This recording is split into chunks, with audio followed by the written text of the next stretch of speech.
జూబ్లీహిల్స్ ఉప ఎన్నికతో హైదరాబాద్ రాజకీయాలు వేడెక్కుతున్నాయి. కార్యకర్తలు, లీడర్లు పార్టీలు మారడం, రాజీనామాలు చేయడం జోరుగా సాగుతోంది. ఎవరు ఏ పార్టీలో ఉంటారో తెలియని పరిస్థితితో ఉత్కంఠగా మారింది. పోటాపోటీగా ప్రచారం నిర్వహిస్తున్నారు.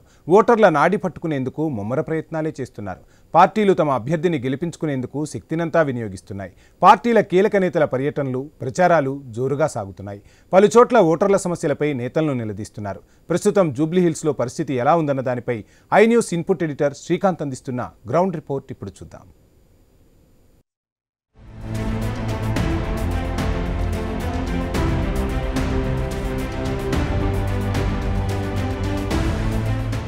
నమస్తే, welcome to i news Jubilee Hills Janagalam. Jubilee Hills నియోజకవర్గ ఫైట్ రాను ఓవైపు ఏకంగా ముఖ్యమంత్రి రోడ్ షోలు నిర్వహిస్తున్నారు, అటు కేటీఆర్ రోడ్ షోలు నిర్వహిస్తున్నారు, ఇటు భారతీయ జనతా పార్టీ నుంచి కేంద్ర మంత్రి కిషన్ రెడ్డి కూడా రోడ్ షోలు, కార్నర్ మీటింగ్లు పెడుతున్నారు. సింపుల్గా చెప్పాలంటే ఒక పొట్టేళ్ల కొట్లాట జూబ్లీహిల్స్లో నడుస్తోంది. ఒక రాష్ట్ర అసెంబ్లీ ఎన్నికకు ఎట్లాంటి ఉత్కంఠ ఉంటుందో జూబ్లీహిల్స్ నియోజకవర్గంలో కూడా అట్లాంటి ఉత్కంఠ ఉంటుంది. ఎందుకంటే ఇది అన్ని పార్టీలకు జీవన్ మరణ సమస్య. ఉన్న సీట్ను కాపాడుకోవాల్సినటువంటి అవసరం బీఆర్ఎస్ పార్టీకి ఎంత ఉందో, హైదరాబాద్లో ఒక్క స్థానమైనా గెలుచుకోవాలి, కంటోన్మెంట్ వదిలేస్తే ఒక్క స్థానమైనా గెలుచుకోవాలని కాంగ్రెస్ పార్టీ ఏకంగా ముఖ్యమంత్రి రంగంలోకి దిగారు. దీని ఎఫెక్ట్ అఫ్కోర్స్ బీహార్లో ఉండొచ్చు, రానున్నటువంటి ఎన్నికల్లో కూడా ఉండొచ్చు.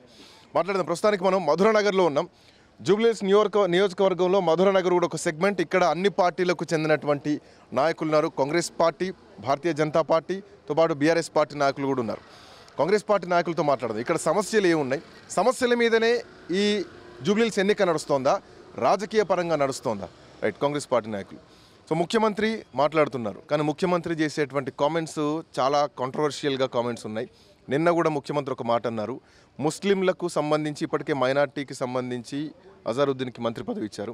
అదే మైనార్టీలను ఉద్దేశించి నిన్న ముఖ్యమంత్రి ఒక మాట అన్నారు, ముస్లింలకు కాంగ్రెస్ పార్టీ ఉంటేనే ఇజ్జత్ ఉంటుంది, కాంగ్రెస్ పార్టీ ఉంటేనే బతుకుంటుంది అన్నటువంటి మాటలకు ఈరోజు ముస్లింల నుంచి కూడా కొంత రియాక్షన్ ఉదయం నుంచి కనిపిస్తోంది. సో జూబ్లీహిల్స్ నియోజకవర్గంలో ఏం టార్గెట్గా ప్రచారం చేస్తున్నారు గెలవాలన్న ఉద్దేశంతో? ఎందుకంటే ఈ మాటలు మిగతా ఎన్నికల్లో కూడా పడతాయి. బీహార్ ఎన్నికల్లో కూడా ఇప్పటికే ఉదయం నుంచి బీహార్లో కూడా ట్రోల్స్ నడుస్తున్నాయి. ఏం చెప్పదలుచుకుంటున్నారు? ముందుగా మీ ఐ న్యూస్ ద్వారా ఈ జూబ్లీహిల్స్ నియోజకవర్గ ప్రజలకు తెలియజేస్తున్నది ఏంటంటే, ముందు మేము మైనార్టీకి మంత్రి అయినప్పుడు మీ మంత్రివర్గంలో మైనార్టీ మినిస్టర్ లేడని చెప్పారు. మైనార్టీ ఇచ్చిన తర్వాతనేమో ఎన్నికలకు స్టంటు దీనికి ఇచ్చారని చెప్పారు. అది మీరే గ్రహించాలి. ప్రతి ఒక్క నాయకులు, కార్యకర్తలు కూడా గ్రహిస్తారు. ఇక్కడ గత 10 సంవత్సరాల సంది 2-3 సార్లు అవకాశాలు ఇచ్చారు టీఆర్ఎస్ పార్టీకి. ముఖ్యంగా జూబ్లీహిల్స్ నియోజకవర్గ ప్రజలందరూ ఒక మార్పుని కోరుకుంటున్నారు. ఆ మార్పుని కోరుకోవటం వల్ల కాంగ్రెస్ పార్టీ ఈసారి గెలవబోతున్నారు అనేది మీకు స్పష్టంగా కనపడుతుంది. ఎక్కడ పోయినా కానీ, ముఖ్యంగా మహిళలు, యువకులు ఎక్కడ పోయినా కానీ ఒక యువ నాయకుడు. ఎందుకంటే జూబ్లీహిల్స్ 2009లో ఏర్పడినప్పటి నుంచి ఒక బీసీ బిడ్డకి ఇంతవరకు సీట్ రాలేదు. ఇప్పుడు ఆయన పదవులు లేనప్పుడే గత 20-30 ఇయర్స్ నుంచి ఎన్నో సామాజిక సేవ కార్యక్రమాలు, కొన్ని లక్షల రూపాయలు, కోట్ల రూపాయలు ఖర్చు పెట్టి వాళ్ళు సామాజిక సేవలు చేస్తున్నారు పదవి లేనప్పుడే. అది ఇక్కడ ప్రజలు ఏం గమనిస్తున్నారు అంటే, నవీన్ యాదవ్ అంటే ఆయన ఒక యువకుడు, సమర్థుడు, విద్యావంతుడు.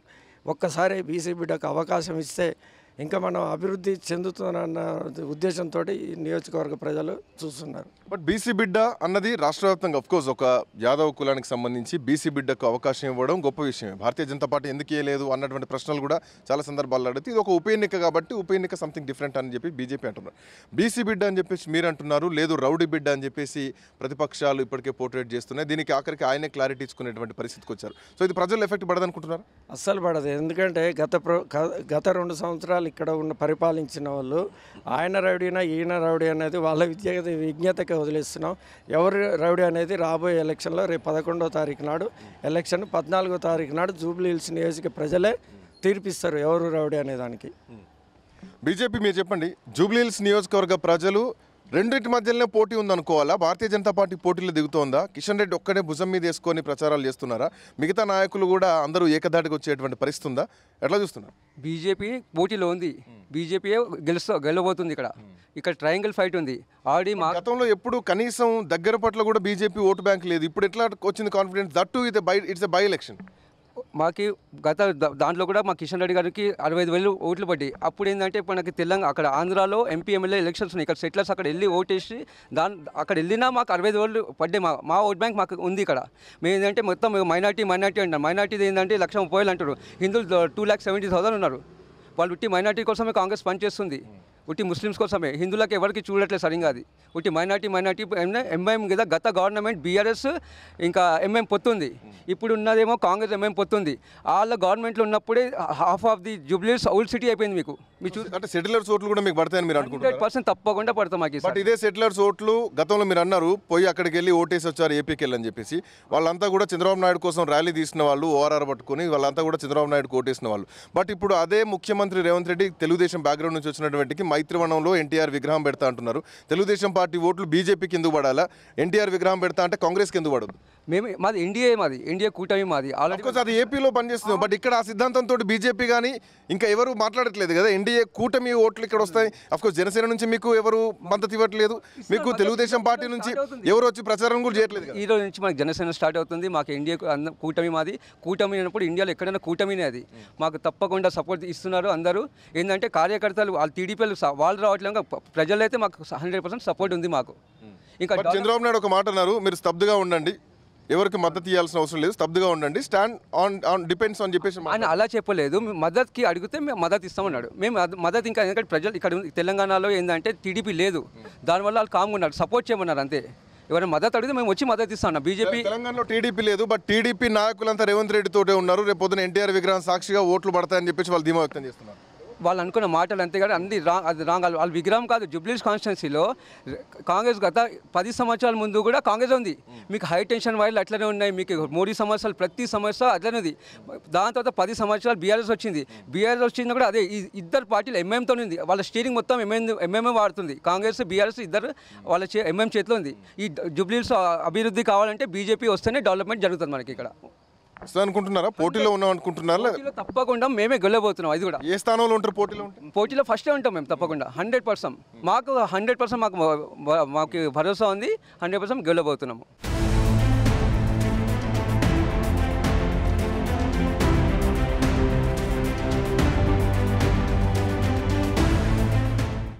అజరుద్దీన్కి మంత్రి పదవి వచ్చిందని చెప్పేసి మైనార్టీలు, ముస్లిం ఓటు బ్యాంక్ ఈరోజు కాంగ్రెస్ పార్టీ వైపు వెళ్తుందా, లేదు బీఆర్ఎస్ పార్టీ సైడ్ ఉందా అనుకుంటున్నారా? నిన్న ముఖ్యమంత్రి చేసినటువంటి కామెంట్స్ కానీ, గతంలో చేసినటువంటి కామెంట్స్ కానీ, సో జూబ్లీహిల్స్ నియోజకవర్గ ప్రజలు ఎటువైపు ఉన్నారని మీరు భావిస్తున్నారు? 100% బీఆర్ఎస్ వైపే ఉంది. ఎందుకంటే బీఆర్ఎస్ నుంచి బెనిఫిషియర్స్ ఎంతమంది ఉన్నారో తెలుసు. ఇప్పుడు ఒక ఎమ్మెల్యే నుంచి కాదు, డైరెక్ట్ ఇప్పుడు ఏంటంటే కేసీఆర్ గారిని దాని కారు గుర్తు చూసి 100% దానికి మనకు బీఆర్ఎస్కే ఓటేస్తారు తప్పకుండా. కారు గుర్తు చూసి ఓటేస్తారని ఆ సార్ మాత్రం బయటికి రావట్లేదు. ఇప్పటి వరకు ఓడిపోయినప్పటి నుంచి ఫామ్ హౌస్కే పరిమితం అయ్యారు. ఎందుకు సార్కి వేయాలని చెప్పేసి రేవంత్ రెడ్డి పదే మాట్లాడుతున్నారు. ఆల్రెడీ తెలంగాణ తెచ్చిండు ఆయన. అందులో ఆ తెలంగాణ తెచ్చిన దాంట్లోనే అందరు తిరుగుతున్నారు. ఇంకా ఆయన వచ్చే లాభం మనకి. ఆల్రెడీ తెలంగాణ తీసుకొచ్చింది చంద్రశేఖరరావు గారే గారు, సీఎం గారే. ఇప్పుడు ఆయన తిరిగి ఏం లాభం? ఇప్పుడు ఆల్రెడీ కేటీఆర్ గారు రోడ్ షో చేస్తున్నారు. వాళ్ళు అదే అంటున్నారు, 10 ఏళ్ళు మీరు జూబ్లీహిల్స్లో మీకు అధికారం ఇస్తే 3 సార్లు మాగంటి గోపీనాథ్ని గెలిపిస్తే జూబ్లీహిల్స్లో అభివృద్ధి ఉన్నది, ఎక్కడ రోడ్ అట్లే అని చెప్పేసి నిన్న నాకు అజరుద్దీన్ ఆ రోడ్లను కూడా చూపించారు. ఈ రోడ్లు మీరు చూపించండి, ఎందుకు వేయాలి బీఆర్ఎస్ పార్టీకి, కాంగ్రెస్కి ఎందుకు వేయద్దని చెప్పేసి మీరు అడగండి చెప్పేసి అజరుద్దీన్ డైరెక్ట్ నాతోనే మాట్లాడారు. ఒకటి రోడ్లే చూస్తే అయిపోయిందండి. ఎన్నో బిల్డింగ్లు కట్టారు అక్కడ, డబుల్ బెడ్రూమ్లు. కొన్ని వేల మందికి డబుల్ బెడ్రూమ్ వచ్చినాయి. కొల్లూరులోకి వెళ్తే ఎక్కడ పడితే అక్కడ ఎంతోమంది బెనిఫిషియర్స్ ఉన్నారు. బీసీ బంధువులు ఉన్నాయి, దళిత బంధువులు ఉన్నాయి. అది సరిపోదండి. డెవలప్మెంట్ అంటే మనది ఊరు కాదు, ఇది మనం రూరల్ ఉన్నాం. 100% మనకు రోడ్లు, లైట్లు అన్నీ ఉన్నాయి. ఇప్పుడు ఈ 2 ఇయర్స్ నుంచే మాకు స్ట్రీట్ లైట్స్ కానీ అన్నీ ఇబ్బందిగా ఉన్నాయి. అదే అప్పుడు ఈ 2 ఇయర్స్ చూపిస్తున్నారేమో కానీ ఇంతకుముందు రోడ్లు కానీ ప్రతి ఒక్కటి కూడా అన్నీ బాగానే. వేసిన పోల్స్కి వాళ్ళు బల్బులు కూడా పెట్టలేదంటున్నారు. ఎవరు బల్బులు పెట్టలేదండి? మరి అది కాదు, కామనే కదండి. బడ్జెట్ లేదు, వాళ్ళు ఏం చేస్తారు చెప్పండి? బడ్జెట్ లేదు కదండి. అంటే సార్ పొలిటికల్లా ఎవరు ఎన్ని మాట్లాడినా కానీ కమ్ టు ద పాయింట్ ఏంటంటే జూబ్లీహిల్స్కి ఏం జరిగింది, ఇక్కడ ప్రజలు ఎందుకు ఓట్ వేయాలి, ఎవరికి వేయాలి అన్నదే ప్రధానమైనటువంటి పాయింట్. సో మీరు ఇక్కడ స్థానికంగా చాలా సంవత్సరాల నుంచి ఉన్నా అని చెప్పేసి ఇందాక నాతో మాట్లాడారు. ఇక్కడ కావాల్సింది ఏంటి, ఏం జరుగుతోంది? ఇప్పుడు ఈ జూబ్లీహిల్స్ అనేది 7 డివిజన్లు ఇక్కడ గుట్టల మధ్యన ఉన్నాయి సార్. ఈ 2 మధ్యన 2 కాలువలు ఉన్నాయి. 2 కాలువల మధ్యన ఈ రోజు కూడా ఏంటంటే 20 సంవత్సరాల ఈ పాలనలో 10 సంవత్సరాల ఈ పాలనలో రోడ్లు ఈరోజు మీరు కృష్ణానగర్ తీసుకుంటే మొత్తం డ్రైనేజ్ ఉన్నది సార్. వాటర్ సమస్యలు ఉన్నాయి, డ్రైనేజ్ సమస్యలు ఉన్నాయి. ఈ రకంగా ఈ గుట్టల మధ్య ఉన్నది కాబట్టి ఆర్కిటెక్చర్ నవీన్కు చాలా అవగాహన ఉన్నది సార్ ఇక్కడ సమస్యల మీద. ఆ అబ్బాయి ఏంటంటే జూబ్లీహిల్స్ విల్ బి రీమాడిఫై అనేది ఉద్దేశంతో ఆ అబ్బాయి ఉన్నాడు. ఈ రోజున డ్రైనేజ్ సమస్యను కానీ, వాటర్ సమస్యలు కానీ, రోడ్స్ కానీ, I'm the architecture I wall the remodify the Jubilee Hills నియోజకవర్గం అనే ఉద్దేశంగా అబ్బాయి నేను అడుగుతూ చెప్పాడు. ఈ రోజున ఇది 2 గుట్టల మధ్య ఉంది, పెద్దమ్మ టెంపుల్ నుంచి ఎస్పీఆర్ టెంపుల్ నుంచి ఈ 2 కాలువలు మన నిల్చున్న నుంచి ఈ పక్క నుంచి ఒక కాలువ పోతున్నది. కృష్ణానగర్ కాలువని ఎవరు కూడా ఇంతవరకు నేను ప్రభుత్వాలు కూడా ఎవరు రీమాడిఫై చేయలేదు. ఈరోజు దాని దుస్థితి ఏముంది? నేను రంగనాథన్ వాళ్ళ ఫాదర్ చెప్తాను నిన్న ఏంటంటే ఆ మాడిఫై చేయాలి, మళ్ళీ కూలగొట్టాలి. కూలగొడితే అక్కడ ఇండ్లు ఎక్కడ పోవాలి? దానికి నేను సిపిఎం తరఫున మేము ఒక ప్రత్యామ్నాయం చూపించామంటే పోలీస్ లైన్లో ఉన్న స్థలాలను వాళ్ళు అక్కడ డివైడ్ చేసిన తర్వాత వాళ్ళకి ఇవ్వండి. పోలీస్ లైన్ నుంచి ఒక మధ్య నుంచి ఒక రోడ్డు జూబ్లీహిల్స్ ఎంపీ కాలనీ నుంచి పోలీస్ లైన్ నుంచి ఒక రోడ్డు తీసుకుపోవడానికి ప్లాన్ చేశాడు నవీన్. అతను మీరు గతంలో ఉన్నటువంటి ఎమ్మెల్యేలకి ఇవన్నీ సమస్యల గురించి చెప్పడం కానీ, కలవడం కానీ, ఈ మాస్టర్ ప్లాన్ ఇట్లుంటే బాగుంటుందని చెప్పేసి అప్పుడు మీరు ప్రయత్నం చేయాలి. నేను చేశాం సార్, వాళ్ళు వినిపించారు కదా. స్వయాన నేను గోపీనాథ్ దగ్గరకు ఆఫీస్కి పోతే 45 నిమిషాలు కూర్చోబెట్టాడు మహానుభావుడు. నేనే గెలిపించాను ఆయనకు 2014 విష్ణువాడు వచ్చి. అది 45 నిమిషాలు బయట కూర్చోబెట్టాడు. నేను వచ్చి ఆ రోజు మళ్ళీ టీఆర్ఎస్ జెండా కట్టుకున్నా మురళీగౌడ్తోటి. ఇలాంటి సమస్యలలో అవగాహన ఉండాలి సార్. ఈరోజు కూడా ఇక్కడ కలుషిత వాతావరణం వద్దు. అందరూ నా అక్క జిల్లాలో పాలకుర్తి నుంచి వచ్చారు, ఇక్కడ నుంచి వచ్చారు, అందరూ నా అన్నదమ్ములే. నేను కూడా తెలంగాణ బిడ్డనే. బట్ ఇంకో పాయింట్ ఏంటంటే బీఆర్ఎస్ పార్టీ మొదటి నుంచి చేస్తుంది ఏంటంటే కాంగ్రెస్ పార్టీ ఇప్పటికే హైడ్రా కూల్చివేతలతోటి పేదోళ్ళ గూడు కూలగొడుతుంది. రేపు పొద్దున కాంగ్రెస్ పార్టీ కోటేస్తే మళ్ళా మీ అంతటి మీరే లైసెన్స్ ఇచ్చినట్టు మా ఇల్లు కూలగొట్టుకోండి అని ఓటుతోటి సో మీరు కాంగ్రెస్ పార్టీకి వేసి మీ ఇల్లు కూలగొట్టుకుంటారా? పక్కనే జనతా గ్యారేజ్ లాగా తెలంగాణ భవన్ ఉంది, పక్కనే పెద్ద మనిషి కేసీఆర్ సార్ ఉన్నారు ఫామ్ హౌస్లో. మేము ఉన్నాం, మేము కాపాడుకుంటాం, మన నిరసన ఏందో తెలపాలి ఎన్నికల్లో అని చెప్పేసి బీఆర్ఎస్ పార్టీ చెప్తుంది కేటీఆర్. దానికి ఉదాహరణ బతుకమ్మ కుంట సార్. బతుకమ్మ కుంట 40 సంవత్సరాలు దాన్ని ఆక్యుపై చేశారు, దాన్ని క్లీన్ చేశారు కదా. ఇకపోతే ఈరోజు అక్కడ మల్లన్న చెరువు కూడా దాన్ని కూడా క్లీన్ చేశారు కదా. ఈ హైదరాబాద్ నగరానికి వాటర్ ప్రాబ్లం ఎందుకు వచ్చింది అనేది ఒకటి నేను ప్రశ్నిస్తున్నా సార్. ఈ పొలిటికల్ పార్టీస్ని అందరినీ ఎందుకు చెరువు కుంటలు ఆక్యుపై చేశారు కదా గత 30 సంవత్సరాల నుంచి. ఈ చెరువు కుంటలు ఆక్యుపై అయితేనే ఈ వాటర్ ప్రాబ్లం వచ్చింది. ఈరోజు ఎందుకు మా మధురానగర్లో కూడా అదే ప్రాబ్లం ఉంది కదా. ఇప్పుడు అది న్యూస్లో వాళ్ళు అందరికీ తెలుసు, మనం చెప్పాలి మధురానగర్ ఏందో చెప్దాం ఆయనకు. ఏంటంటే ఇక్కడ ఏంటంటే ఒక మంచి సంబంధాలు ఉన్నాయి సార్ మధురానగర్లో. కానీ ఇక్కడ ఆంధ్ర నుంచి హైదరాబాద్కి వచ్చి మా పిల్లలందరూ ఇక్కడ ఏంటంటే హాస్టల్స్ చదువుకుంటున్నారు. కాబట్టి ఇక్కడ వాతావరణంలో కలుషిత వాతావరణం కాకుండా మంచినీటి సమస్య విపరీతంగా ఉంది సార్. బోర్ వేస్తే ఎండాకాలం బోర్లు నిండిపోతున్నాయి. ఇగో నా ఇల్లు వెనుకనే ఉన్నది, బోర్లు వేస్తే బోర్లు ఎండికపోతున్నది. గోపీనాథ్ మా ఫ్రెండే సార్. ఇగో ఈయనకు ఏం చేసినట్టు ఒకసారి సమస్య తీసుకుపోతే ఏందే అని అన్నాడు. మా ప్రెసిడెంట్ విశ్వప్రకాష్ గారు ఒక సమస్యను తీసుకపోతే ఆయన దుర్గుసలాడాడు.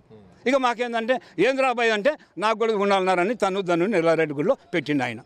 ఇక ఏం చెప్తాం సార్ ఆయనకు? స్థానికుడు మావోడు కావాలని చెప్పేసి మీరు అనుకుంటున్నారు. మామూలు సార్ సమస్యలు అవగాహన ఉన్న వ్యక్తి కావాలి. For information I will telling clearly to the he is architecture art student. I want to solve the problems. So I want to one student and youth. అంటే మీరు ఆయన విద్య గురించి మాట్లాడుతున్నారు. ఇందాక కూడా నేను నాగార్జున గారిని అదే మాట్లాడాను. సో బట్ బీఆర్ఎస్ పార్టీ చేస్తుంది ఒకటే. సో ఇప్పుడు లంకలో ఉన్నాయన్నీ కోతులే అని చేసినటువంటి కామెంట్ కొంతమంది ఎమ్మెల్యేలు నాతో మాట్లాడారు. అఫ్ కోర్స్ రౌడీ కొడుకు రౌడీ కాకుండా ఆయన ఎట్లా తెల్ల పేపర్ అవుతారని చెప్పేసి వాళ్ళు మాట్లాడారు. పెద్దమ్మ తల్లి గురించి చెప్పదలుచా? పెద్దమ్మ తల్లి 98లో కట్టినప్పుడు ఇదే పీజార్ చేసిన శివరామాత వాళ్ళ టెంపుల్. దాన్ని పెద్దమ్మ తల్లి పీజార్ కడితే దానికి అండగా శ్రీశైలం నిలుస్తున్నాడు. దానికి ఆక్యుపై చేయాలంటే వాళ్ళకి పెద్దమ్మ తల్లి అండాలు మొత్తం శ్రీశైలం కుటుంబం మీద ఉన్నాయి. అదే పెద్దమ్మ తల్లి అండాలు కూడా పీజార్ కుటుంబం మీద ఉన్నాయి. ఈరోజు గెలవబోతున్నది అతను. మీరు చాలాసేపు నుంచి రెస్పాండ్ అవుతున్నారు. మీరు చూసిన జీవితంలో చాలా రాజకీయాలు చాలా చక్కగా చూస్తుండొచ్చు. ఎందుకు చప్పర్లు కొడుతున్నారు? ఏ అభిమానంతో? ఎందుకోసం అంటే మా సీనియర్ నాయకులు చెప్పే దగ్గర నుంచి మేము నేర్చుకుంటాం అన్న. ఇప్పుడు ఏదైతే మేము చూడాలి మేము చూసినది చాలా తక్కువ, మా ఏజ్ చిన్నది. మా సీనియర్ నాయకులు ఇప్పుడు చెప్పింది మా ముందే ఇన్స్పైర్ అవుతామంటే రేపు నాడు మళ్ళీ మీలాంటివి మీడియా మిత్రులు ఇంకెవరు వచ్చినా అన్న వాళ్ళు ఎవరు వచ్చినా వాళ్ళతో మేము షేర్ చేసుకుంటాం. సేమ్ ఇది ఏదైతే ఇక్కడ చూసి నేర్చుకున్నామో అదే చెప్పబోతూ ఉంటాం ప్రజలకి. సీనియర్ నాయకులు, మీడియా మిత్రులు, ఇవన్నీ పొలిటీషియన్స్, పెద్ద పొలిటీషియన్స్ వాడేటువంటి మాటలు. సో చిన్నతనంలోనే రాజకీయాల్లోకి వస్తున్నట్టు అనిపిస్తుంది. రాజకీయ అడుగులు పడుతున్నాయా? యా, స్టేట్ స్పోక్స్ పర్సన్ అన్న నేను యూత్ కాంగ్రెస్ నుంచి. Spoke person? ఎస్. ఓ వెరీ గుడ్. చాలా చిన్న వయసులో స్పోక్ పర్సన్ చూసినాం. పార్టీలకు అతీతంగా పక్కన పెడితే ఆల్ ది బెస్ట్ సీరియస్లీ. ఎందుకంటే మీ మాట తీరు కానీ మాట్లాడే విధానం కానీ చాలా బాగుంది. ఏ పార్టీలో ఉంటారు, భవిష్యత్తు ఎట్లా ఉంటుందని పక్క పెడితే ఏం సమస్యలు యాజ్ ఎ స్పోక్ పర్సన్గా కాంగ్రెస్ పార్టీలో మీరు ఉన్నారు. జూబ్లీహిల్స్ నియోజకవర్గంలో మీ దృష్టిలో ఉన్న సమస్యలు ఏంటి? ఎవరు దీన్ని సాల్వ్ చేయగలుగుతారు? ఇక్కడ ఉన్న సమస్యలు అన్న మేమైతే ఒక 1 and 2 weeks నుంచి ఇక్కడ క్యాంపెయినింగ్ చేస్తున్నాం. ఇదే వెంగళరావు డివిజన్లో ఏ బ్లాక్, బి బ్లాక్ అని ఇక్కడ కొన్ని బ్లాక్స్ ఉన్నాయి. మేము వచ్చింది ఒక టౌన్ నుంచి. వాస్తవానికి మాకు అక్కడ సమస్యలకు ఇక్కడ సమస్యలకు చాలా తేడా ఉంటుంది. మాది నల్గొండ జిల్లా అన్న. అక్కడ నుండి వచ్చి ఇక్కడ చూడడానికి ఫస్ట్ క్యాంపెయినింగ్ మాకు కొత్తగా అనిపించింది. లైక్ అందరూ ఎంప్లాయీస్ ఇక్కడ అంత సమస్యలు ఏమి ఉండవేమో అనుకున్నాం. హైదరాబాద్ అంటే ఒక సిటీ అనేది ఒకటి మా ముద్ర అంటే జిల్లాల వారీగా మా మైండ్లో ఉంటుంది.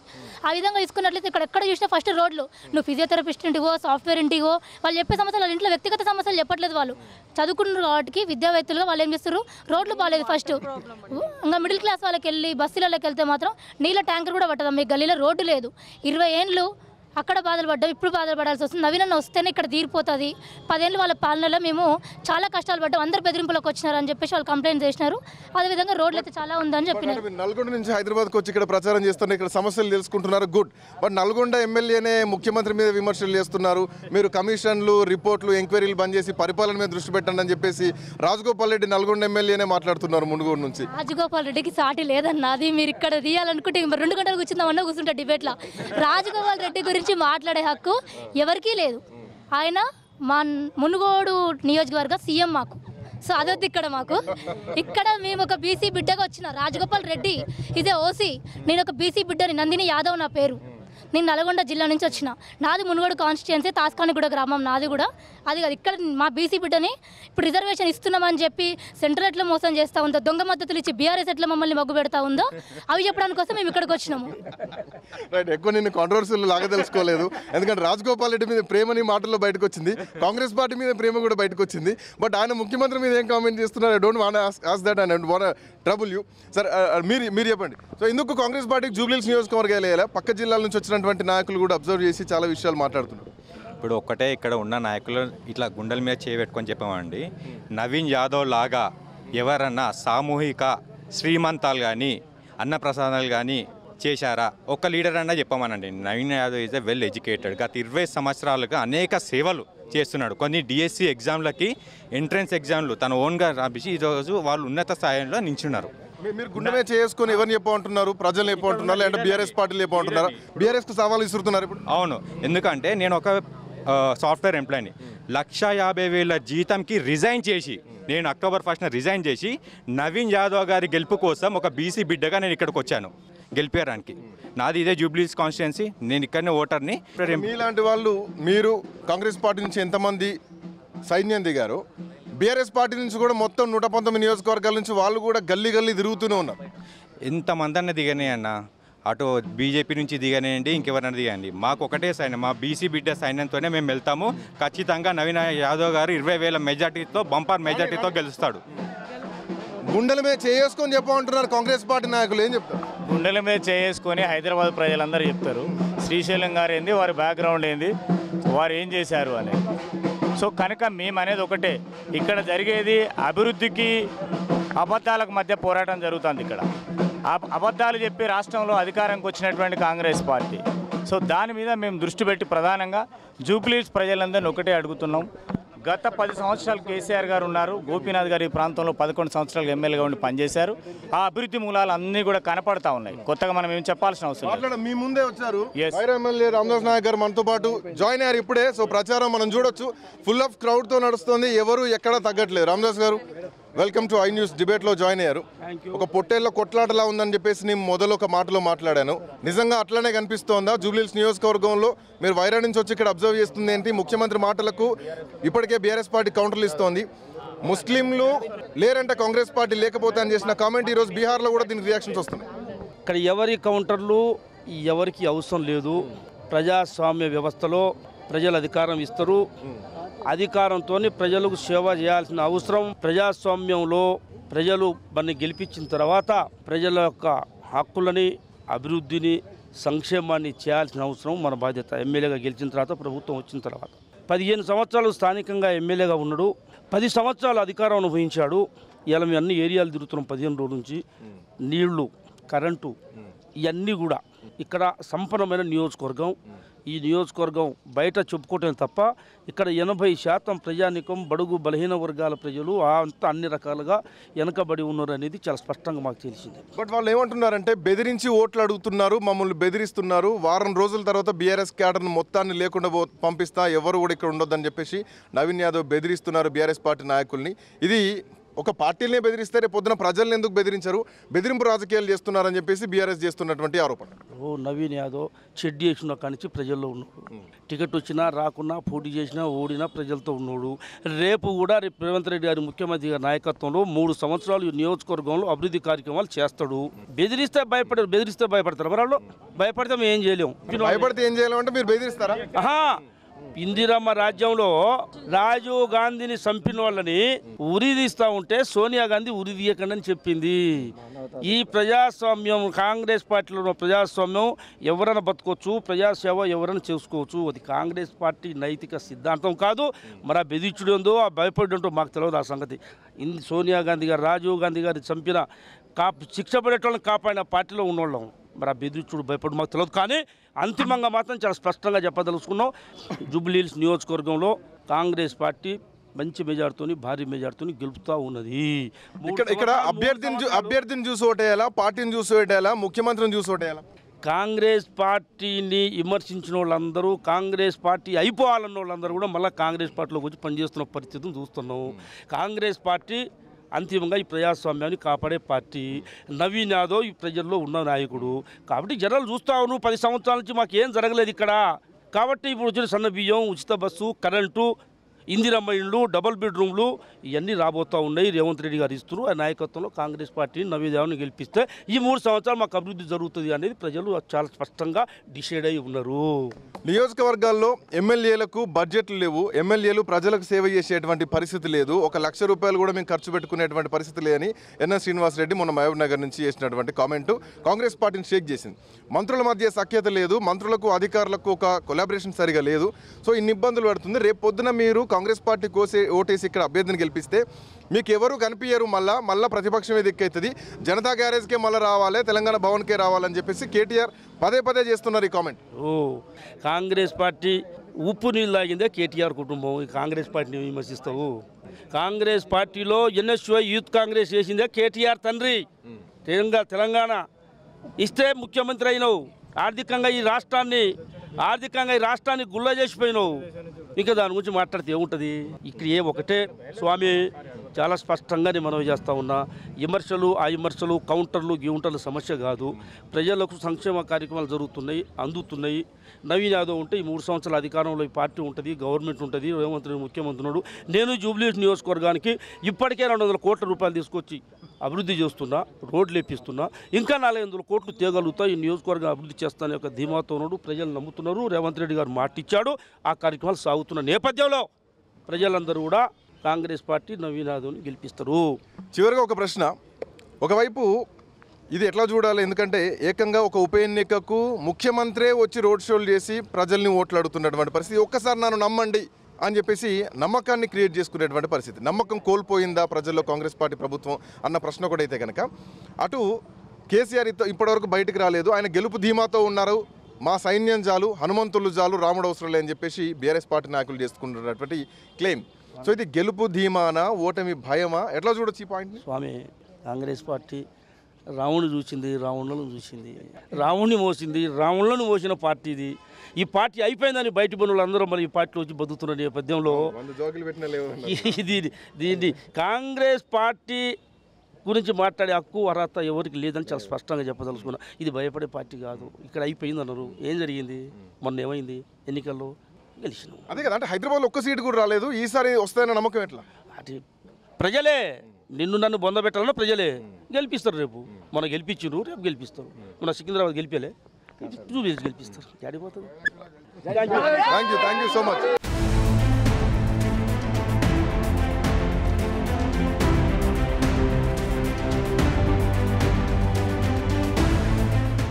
వైరా ఎమ్మెల్యే కామెంట్స్ చేసినటువంటి కామెంట్ అది.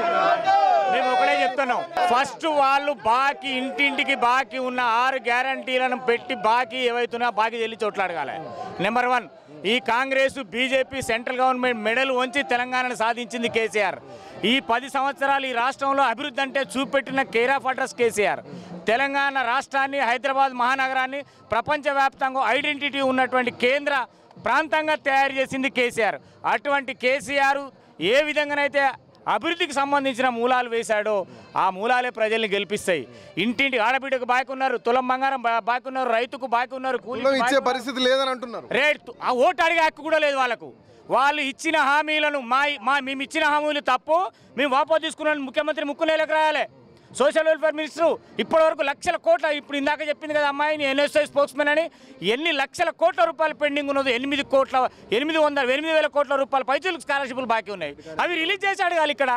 ఇక్కడ కనీసం ఒక 700-800 హాస్టల్స్ ఈ మధురానగరం ప్రాంతంలో ఉంటాయి. కొన్ని వేల మంది విద్యార్థులు చదువుకుంటారు. స్కాలర్షిప్ వైపు అయ్యా బంగారం అమ్మి భూమి అమ్మి కూలికి పోయి తీసుకొచ్చి బిడ్డలు చదివిస్తుంది.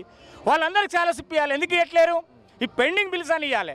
ఏమి ఇవ్వకుండా కమిషన్లు తీసుకొని ఒకటి కుటుంబం మెయింటైన్ చేస్తుంది. కాంట్రాక్టర్ మన మేడారం సమ్మక్క కాంట్రాక్టర్లు ఒకటి పంచుకుంటాడు. ఈ బిల్లులు రాకముందే కోమటిరెడ్డి వెంకరెడ్డి కొన్ని కాంట్రాక్టులు పంచుకుంటాడు. హైదరాబాద్ మాగనాన్ని ఒకటి సెటిల్మెంట్ పంచుకుంటాడు, ఒకటి మూటలు తెస్తాడు, ఒకటి గన్ కల్చర్ లేపుకొస్తాడు, ఒకటి సీఎం క్యాంప్ ఆఫ్ వెనకమల్లనే రోహిన్ రెడ్డి అంటాడు, తుపాకి పట్టుకొని పోయి సెటిల్మెంట్ చేస్తాడు. ఇవి మాట్లాడాలి మీరు వాళ్ళతోని. వీటి బట్టి ఓట్లేయాలా ప్రజలు చెప్పాలి. ఆయన ఏమంటాడు? ఇందాక చెప్పాడు, జూబ్లీ హిల్స్లో నా అడ్డా నేనే ఉండాలి, ఎవడు ఉండొద్దు, వెళ్ళకపోతే సాయంత్రం ఇంటికి కూడా పోరన్నారు. ఇది కాదా రౌడీజం? ఒక రౌడీ కొడుకు మాట్లాడే మాటలు రౌడీ మాటలు కాకపోతే ఏం మాటలు అంటారు వాటిని? అటువంటి వాళ్ళకు ప్రజలు ఎట్లా ఓట్లేస్తారంటారు? ఇవి చైతన్యవంతమైనటువంటి ప్రాంతం. ముస్లింలను అడ్డం పెట్టుకొని ఇవాళ ఏమన్నారు? ముస్లింలకు మేము వస్తేనే తెలివి ఉంటుంది, బలం ఉంటుంది, జ్ఞానం ఉన్నది, లేదంటే వీళ్ళకి ఏం లేదని మాట్లాడతారు. అంటే ముస్లింలను బ్లాక్మెయిల్ చేస్తాను. బియ్యం ఇస్తే బియ్యం బంద్ అయితే రేపటి నుంచి బీఆర్ఎస్ గెలిస్తే అంటే ఉచిత బియ్యం అంటే అర్థమైంది. బియ్యం మేము మాకు ఓట్లేయండి లేకపోతే మీకు బియ్యం ఏమని బ్లాక్మెయిల్ చేస్తాను అంటే నీకు బ్లాక్మెయిల్ రాజకీయంలో పునికి పుచ్చుకున్నటువంటి వాడు కేరాప్ అడ్రస్ రేవంత్ రెడ్డి. ఈ రేవంత్ రెడ్డికి మళ్ళీ ఓట్లేస్తారా హైదరాబాద్ మహానగరం ప్రజలు? సో దయచేసి వీటన్నిటిని మీ మీడియా మిత్రులు కూడా గమనించండి. ఎక్కడైతే జరుగుతుందో ఇన్ని వేలాది కోట్ల రూపాయలు ఎక్కడే అండి చిన్న శ్రీశైలం యాదవ్కి? భూములు జాగాలు కబ్జాలు చేయలేదు. ఇప్పటి కబ్జా కూరలలో ఉన్నది సగం హైదరాబాద్. ఎక్కడి ఇవన్నీ భూములు? కానీ ఇక్కడ జరిగే ముఖ్యమంత్రిని వీళ్ళు అడగరు. అదే పొత్తులు ఆయన ఎంబడి కూర్చున్నారు కదా వీళ్ళు కమ్యూనిస్ట్ మిత్రులు ఇద్దరు, సిపిఎం వాళ్ళు. 6 గ్యారంటీలు ఏంది? ఈ రైతులకు సంబంధించిన పూర్తి స్థాయి మరి మొన్న ఇత్తనన్నటువంటి మీరు మద్దతు ధర ఏడిపాయే, మీరు బోనస్ ఏడిపాయే, రైతుకు రావాల్సిన కరెంట్ కూడా ఇప్పుడు సఫిషియెంట్గా రావట్లేదు ఊళ్ళల్లో. మొన్నటి దానిక కాళేశ్వరం మీద ఏడ్చిండి కదా, ఇప్పుడు మూల పడ్డాడు కదా. ఎక్కడన్నా పోయి మేడిగాడు ఎట్లా ఉన్నది? బ్రహ్మాండంగా ఉన్నది. ఒక పిల్లర్ చీరిక బాధిస్తే మేలికి మధ్య కూలిందంటే వీళ్ళు ఆయనకు సపోర్ట్ చేస్తారు. కనుక దయచేసి మేము ఏమన్నదంటే కమ్యూనిస్ట్ మిత్రులు కూడా వాస్తవాలను అబ్జర్వ్ చేయాలి. ఇప్పుడు జూబ్లీస్ ప్రజలందరూ కూడా మేధావులు, విఘ్నులు, వారందరికీ కూడా అన్ని కూడా విషయాలు కూడా అందుబాటులో తెలుసు. ఒక్కొక్కరు ఒక్కో మాట విధానం చెప్పి కాంగ్రెస్ పార్టీ వాళ్ళు ఇప్పుడు చెప్పినవన్నీ కూడా మేము ఏది చెప్పినా అబద్ధాలు అనేది మేము చెప్పాల్సిన అవసరం లేదు. ఇప్పుడు వాళ్ళు ఎక్కడ తిరుగుతూ ఉన్నా వాళ్ళు పోగానే ఇక్కడ ఉన్న జూబ్లీస్ ప్రజలే అంటున్నారు, అరే వీళ్ళు 6 గ్యారెంటీలని మొత్తం అబద్ధాలు చెప్పి రేవంత్ రెడ్డి మాట్లాడుతాడు, వీళ్ళు వచ్చి మేము అది ఇచ్చినాం అంటున్నారు. కాబట్టి వీళ్ళు చెప్పేది ప్రతిదీ. అప్పుడు కంటోన్మెంట్ పోయిండు, ఇప్పుడు కంటోన్మెంట్ నేను స్టేట్మెంట్ ఏమి ఇచ్చిండు? 4,000 కోట్ల రూపాయలతోటి కంటోన్మెంట్ అభివృద్ధి చేసిండు. అక్కడ వాళ్ళు వచ్చి అక్కడ కంటోన్మెంట్ వాళ్ళు వచ్చి జూబ్లీస్లో ప్రచారం చేస్తున్నారు ఆడోళ్ళు కోడిని పట్టుకొని. ఏమని? అయ్యా మా దగ్గర కూడా ఇట్లనే అబద్ధాలు ఆడిండు, దయచేసి జూబ్లీస్ ప్రజలు మీరు మోసపోకండి అని కోడి పట్టుకొని అక్కడి ప్రజలు వచ్చి ఇక్కడ తిరుగుతానంటే అర్థమైంది. వాళ్ళు అక్కడ కూడా మోసం చేశారు. తెలంగాణ వ్యాప్తంగా గ్రామీణ ప్రాంతాల్లో ఉన్న తెలంగాణ ప్రజలను మొత్తం వంచిండ్రు. అక్కడ 2,500 రూపాయలు ఇస్తా అన్న మహిళలకు 2,500 ఇవ్వలేదు, తులం బంగారం ఇస్తామని తులం బంగారం ఇవ్వలేదు. కంటోన్మెంట్ రిజల్ట్ ఇప్పుడు రాదు, కంటోన్మెంట్ వచ్చి కాంగ్రెస్ ఓడిస్తారంటున్నారు. 100% అది వాస్తవం. ఎందుకంటే ఈ అబద్ధాలు ఎక్కడో ఉన్నప్పుడు అబద్ధాలు చేయలే. ఇక్కడ ఉన్న పక్కకే మేము కంటోన్మెంట్ నియోజకవర్గం దీనికి ఆనుకొని ఉన్నది. మా దగ్గర మొత్తం కూడా మేము అది చేస్తాం ఇది చేస్తాం, అరచేతిలో స్వర్గం చూపిస్తామని చెప్పి మా దగ్గర రేవంత్ రెడ్డి ఆ రోజు చెప్పిండు. మరి ఇదే ప్రజలందరూ కూడా మాకు చెప్పి మోసం చేసే సంవత్సరం అయింది. ఇక్కడ మాకేం చేయలేదు, మిమ్మల్ని కూడా మోసం చేస్తూ ఉన్నాడు. కాబట్టి మీరు వచ్చి మేమే చెప్తామని చెప్పి ఆ ప్రజలే వచ్చి ఇక్కడ మోసం చేసి చెప్తా ఉన్నారు. వాళ్ళు కూడా ఇక్కడ దయచేసి మీరు మోసపోకండి, ఖచ్చితంగా ఈ అబద్ధాల కూరని బంద్ పెట్టండి, మీరు ఖచ్చితంగా కారు సునీతమ్మ గారిని గెలిపేయాలని చెప్తా ఉన్నారు. రైట్. సో మొత్తానికి పోటీ ఒకటే చెప్తున్నారు. ఇక్కడ చిన్నప్పటి నుంచి చెడ్డీలు వేసుకొని తిరిగినటువంటి వ్యక్తి, చదువుకున్న వ్యక్తి, అవగాహన ఉన్న వ్యక్తి, స్థానికుడు కాబట్టి కష్టాల గురించి సమస్యల గురించి తెలుసు కాబట్టి ఆయన ఓటేస్తాము, ఓటేయడంలో తప్పేందని చెప్పేసి వాళ్ళు మాట్లాడుతున్నారు. సరే, ఈ డిబేట్కి ముందు మేము బీఆర్ఎస్ వాళ్ళకి మీరు లాస్ట్ అవకాశం ఇచ్చిన, కాంగ్రెస్ వారు మాట్లాడినా బీజేపీ వాళ్ళు మాట్లాడినా మేము ఓపికతోటి వారి మాటలు విన్నాం.